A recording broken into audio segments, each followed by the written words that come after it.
All right, back again. Very exciting day. 'Cause my drive shaft just showed up. So let's get this 4Runner on the lift and see if it fits.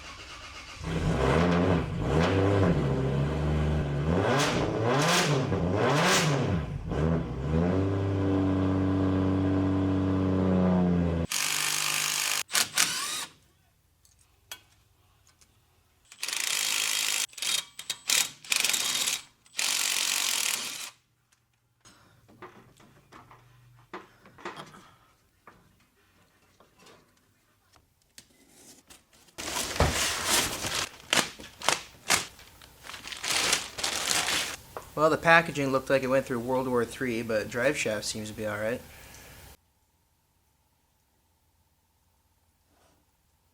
Okay, got the drive shafts out, and now I'm gonna actually measure this one fully compressed. I'd call that 43.5. That's around 42.5. It was advertised as 43, so I think this will be just fine, which is awesome, because I'm not a very good welder.